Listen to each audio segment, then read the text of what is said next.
Hello, everyone, and welcome to our latest hit of Rugby Nation. We've got a couple of Brumbies in the house to help Beth, Newman, and I get through the next 20 minutes or so. We had Lockie McCaffrey early on in the piece, Darcy Swain and Noah Lolesio. It is good to have you two on board. How you doing? Yeah, we're going good. Thanks for having us again, guys. We had our first day of training today, so they basically just split us in groups of four groups of 9, including the coach. So yeah, we're just slowly getting into it today, and then up again early tomorrow. So it's good to see everyone. And what was the first day of training like? What were you guys actually able to do? Yesterday they took us through logistics of things. They ran us around the protocol of like entering the building, exiting the building, social distancing, and that sort of thing. And then today was just a hit of speed, and then went into the lowers, and basically just in and out. So no recovery or socialising, anything like that. Just a few head nods to the boys and just get. Has anyone tell me you didn't get any head nods for the heads that you've both got going at the moment with the hair? So that started at the beginning of ISO. Who else rocked up with bleached mops? There's a few of us. So it's me, Swainy, Tom Banks. Banksy's got a mop of bleached hair, and Connell McInerney. Yeah, it's originally Big Con's idea. He came around our house with his missus and a bottle of bleach, and then Hey, at least you didn't drink it like Trump suggested. That would have been a real mess. Oh, no way. And one of the other things I saw, guys, big Alan Alatoa skipping his way into training the other day. So you've gone through some of the protocols and that sort of stuff in terms of social distancing. Darcy, I'm guessing scrum practice is a little ways off yet. I think the contact side of thing are put on hold at the moment. Big Lord would be furious about it, not being able to hit a few breakdowns and whatnot. But we're still managing, just doing some stuff, some pad work. So no one-on-one contact as of yet, but we'll move into it in a month or so, hopefully. And just while we're talking about the scene there, just behind you guys, the wall of jerseys there. Can you talk us through what's going on there? Go through it, mate. Yeah, well, end of 2015 when Big Benny Hine came down, he sort of jokingly put his debut jersey up when all the boys were around the mansion, we like to call it, just down at local Tuggeranong Vikings. The club that sort of looked after us a lot over the last 4 or 5 years. So Heine jokingly put a jersey on the wall, and then I brought one out, and then he brought another one out, and it was just like a big I'll have to see who had the bigger collection, but it sort of just stuck around in window of fame, I guess. A few jerseys up there from Noah and myself, Tom Hooper, our housemate. Yeah. Who's got alpha status? Who's got the best jersey? Cool. No way. He hasn't got 20s jersey up there, so I'll get him. There it is. I was waiting for that one to come out. Hey, no, that's a perfect segue to our next little bit. So before the season got cut short, you guys had that big win against the Tars. Brumbies looking fantastic. Can you run us through your start to 2020 and give us a bit more of your background? We've seen Darcy do heaps through us and that kind of thing. He's kind of old hat compared to you. Run us through how you've ended up doing what you're doing with the Brums. Yeah, so I attended the Southwood School, and when I graduated, I got an opportunity down in Canberra and Tuggeranong Vikings with just to play locally for the footy club. They sent me down here, accommodation, all that stuff, and then also Brumbies Academy. So I was just doing that for a year while working on the side and studying as well for 2018, and then got my first development contract last year during the 20s year. So I was in and out of the Brumbies squad while doing 20s as well.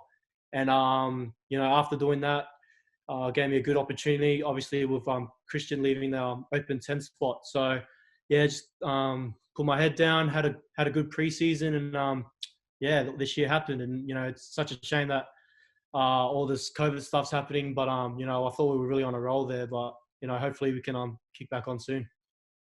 Do you feel like you guys will be able to get back into that momentum now that you kind of have an idea, I guess, of when footy might be back? Yeah, I reckon the boys are trying to keep fit. You hope so, but I honestly reckon we can still keep our momentum going through whatever comp might happen, because we're playing some pretty good footy, so hopefully we can keep that up. Run us through what's been explained to you in terms of what that competition might look like, Darcy Swain. What have you got on the horizon, do you think? So far, to be honest, we really haven't heard a lot. Scotty's trying to keep it in the loop as much as he can, but from what we've heard, it's the obvious 4 teams that are currently in with Western Force, and then the possible inclusion of the Sunwolves. So we're sort of just waiting on confirmation of that, and then sort of when we get the sort of go forth, we can start, I guess, training to some extent of how we want to play again. So, but yeah, that's just what we've heard so far. And all the teams that earlier this week were kind of, had a presentation, I think, from Warren McDonald, the kind of chief doctor of Rugby Australia. What kind of things did you guys take out of that? Or was there any, questions and stuff that the guys had, that came out of that? It was more just like protocols on what to do, what not to do in and out of training. So the major theme for the next 3 to 4 weeks, I'd say, is just get in, train, and get out. That's really been driven from the Rugby Australia doctors. So so it's pretty simple. You just get in there for a couple hours, do your gym, do your running, do your skills, and then go back home and be safe. So what does that look like in terms of how you guys, there's no difference for you two because you're obviously living together. So there's other pockets of blokes in at the Brums that also live with each other. Falau and Scotty's an example. So are they allowed to pocket up and hang out? Like, how does that work? Yeah, I think the way that they've structured it is so we're doing position groups. So obviously myself and Noah aren't the same position, so we don't go in together. But yeah, for Scotty and Falau, they'd be in together.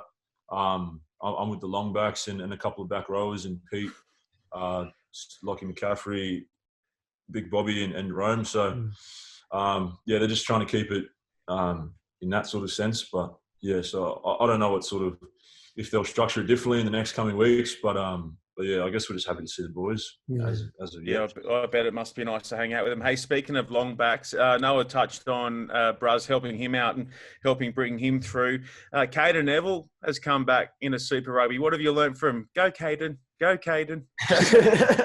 He's a big unit. He's a very big unit. He pushes the boys to really rip in gym time and fitness wise as well. He's got a bit of wisdom getting around the field and definitely line out time. He's quick across the floor. So yeah, just trying to keep up with him and challenge him, and he's doing the same for all the boys really. So yeah, he's really added a lot this year. So it's been good so far with Big Nev. Yeah. And what about, I guess, Murray Douglas as well coming to the club? What is he kind of given to you? Yeah. Well, again, he's given us a lot of wisdom, and he challenges us, with myself, to be at the top of my game. I've got a lot of older guys in front of me, so just trying to keep my head down and do all I can to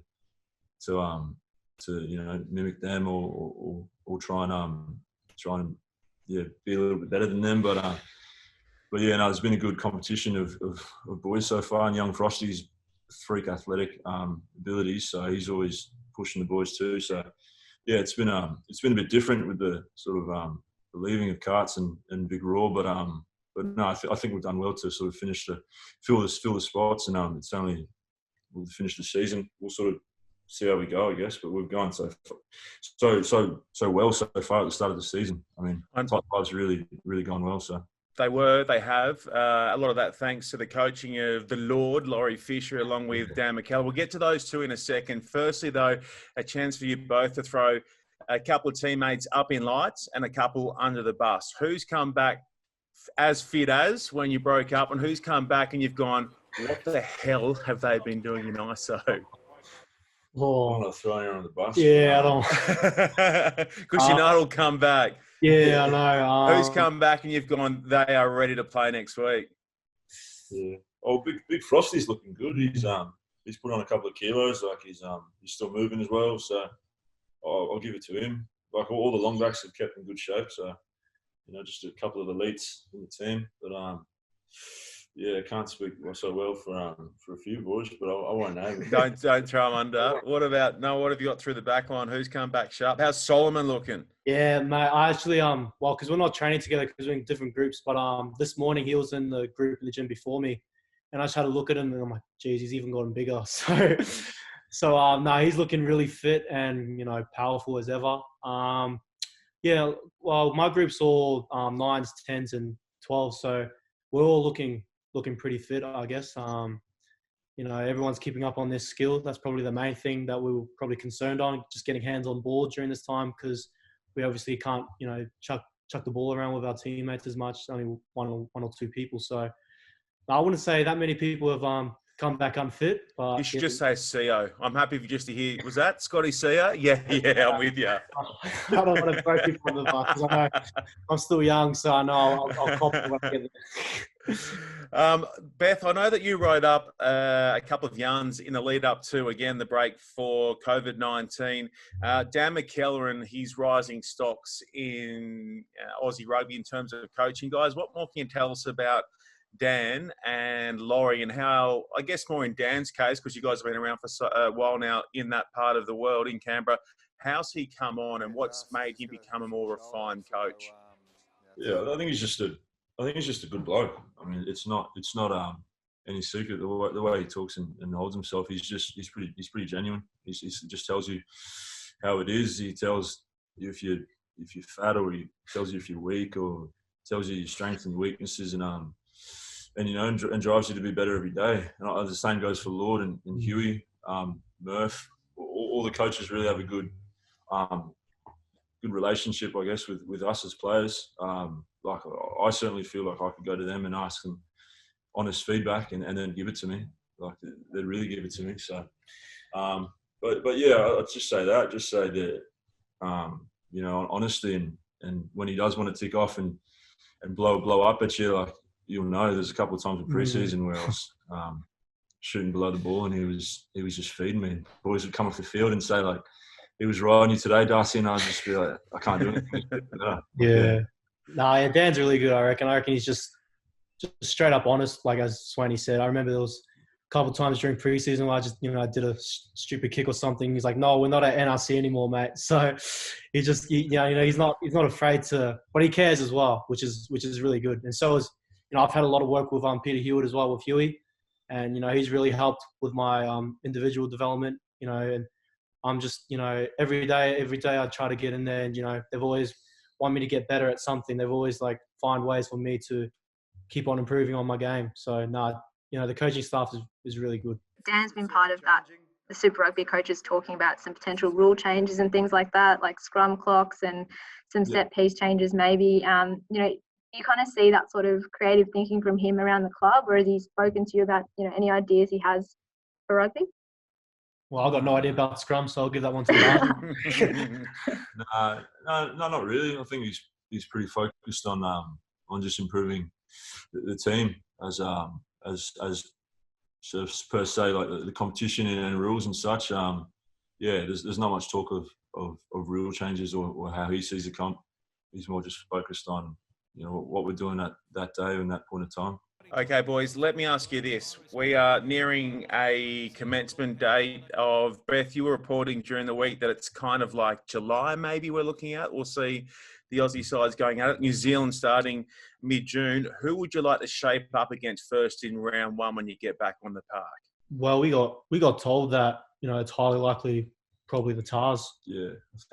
Grudge match. Yeah, so to kick off where we left. So, yeah, Tars. And will it be hubbed off? You've been told it might likely be Tars. Will there be crossover between Sydney and Canberra, or will there be the one spot that each of the 4 or 5, potentially 6 teams play? I'd say there'd be probably a home and away. We verse everyone twice, I'd say, and then finals. So so now we don't really know. We're sort of just going with the flow of things, but we know that hopefully at the start of July we're playing. I think on that travel stuff, I think Warren McDonald was talking yesterday about charter flights, and I think New Zealand are doing that where they're chartering flights on game day, so it's in and out and that sort of thing. It's going to be some interesting travel requirements, and I mean, looking at that New Zealand comp as well, they're talking about afternoon games for that reason. How excited would you guys be to potentially play more Arvo games, as opposed to those late night sort of ones? Well, it's sort of it'd be sort of like playing club footy again. Playing at 3 o'clock in the afternoon, and then have the night to yourself while the night's young. So, I'm just really looking forward to playing for rugby again. To be honest, I don't really care what time, what place. Just get us out there. We saw, I think probably in the third week of this break due to the corona, Beth, you may have even chalked it up around the chat where Dave Rennie had like a national identification program from some players had his eyes on. I believe Noah's name was in the mix. Big fella. I believe so, yeah. Yeah. So run us through that. Have you heard anything from Rennie and the gang, or have you heard anything via McKellar, Fisher and Hewitt just to say you're heading in the right direction, keep doing what you're doing? Yeah, that's probably summed up perfectly there, Sean. Just a simple phone call. He's like, he likes what I'm doing, and don't get complacent. Keep striving. Just don't sit on your hands during this time as well. And so now we have had a good chat to Dave, and he's really liked what I'm doing. So hopefully I can keep it up. Had much to do with Scotty Wisemantle, obviously coming in as the Wallabies attack coach, been around to a few of the clubs. Yeah, so when I was on the Gold Coast, he gave me a call as well, Wisey. He's just wanted me to send some clips of some drills that I wanted to try out. So, I did that, and he lives at Lennox Head, so he was when the borders were going to open, he was going to come and do a kicking session with me, but I'm back in Canberra now, so yeah. But no, he's kept in good contact with me, and he's got Beric Barnes to give me a call as well, just to catch up on things as well, and like on kicking and stuff like that. So no, they've been really helpful. What sort of kicking, Noah? Doing shots on goal or general play? Probably more general play, restarts, I'd say, because I'm just always ticking off my goal kicking. I'm working hard on that with Huey. So yeah, just basic fundamentals, just to get that extra meter or two. And he's a really wise man, Scotty and Beric. They both gave me a good call, and they've really switched on, and really looking forward to working with them in the future. We can't wait to see them, can we, Beth? See them in action. Yeah, absolutely. I think everyone's excited for a bit of footy to finally get underway. Yeah, 100%. There's only so much training you can do, so yeah, I just want to get out there. All right, before we let you guys go, I've got a couple of questions we're going to rattle through here. We'll get to the way we normally round it out in just a second. Firstly, though, when the restrictions are lifted, you're back to full contact, you're obviously in close quarters. Who's the first teammate that you'll give a man hug to? Who you've been desperate just to reach out and embrace? Yeah, mine's definitely Lockie Lonergan. Nos. And why? Because we've both been through the system together. I've known him since school, and me and him are good mates. And I saw him today, and it was so awkward. I just couldn't give him a touch or a hug or anything. So it's really weird, eh? Because you're kind of sticking your hand out. You kind of you sort of like that. We can't. Swain, who have you got? I don't know. I'm not the hugging type, but probably. You kind of do it for a job when you put your arm around a bloke and pack it down every scrum. Yeah. Different. It's probably Big Bobby Valentino. I'd go give him a slow one. He'd hate it, but just smother him. Lucky you've got your wingspan, because there's a lot of Bobby Valentini to get around. His shoulders are enormous. Yeah, he's only getting bigger, the big fella. Okay, so to wrap things out, guys, or round things out rather, normally we do with our guests is we give them the opportunity to pull out a classic game that we can roll in next week on Rugby.com.au. So last week, our former Brumbie, Matty Lucas, and his wife, Alicia, picked out a couple of games. We put them in. This weekend, we've got Springboks 49 zip against Australia. Too good for them. But we're looking ahead to next week. So we've got this week covered off. And next week, you two can choose what two games we send our man, the fan man, into the archives to find with the help of Beth Newman. What do you got? Does it have to be international games? It can be anything you want. It just can't be World Cup or Olympics. They're the only two provisos. You think that we have the rights to? That's the only proviso. Well, I'm sure James Slipper wouldn't mind it, but putting up the 2011 Super Rugby Grand Final with the Queensland Reds. Nice. I reckon that's that we can find that one, Beth. No problems. Yeah, we've actually shown that one's probably the most popular one. We probably should just play it every weekend, to be honest. Swadey, what have you got? So, round 1, 2016, Brums versus Hurricanes. Oh yeah, that's a cracker. When Brums beat the Hurricanes, I think.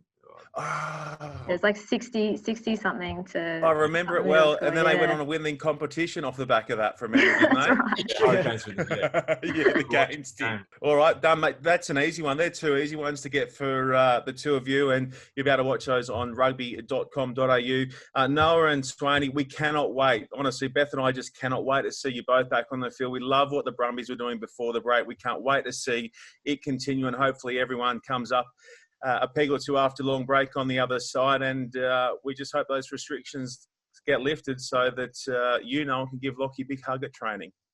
Yes, I'm sure you'll be waiting for me. So yeah, hopefully everyone's doing safe and well during this time as well.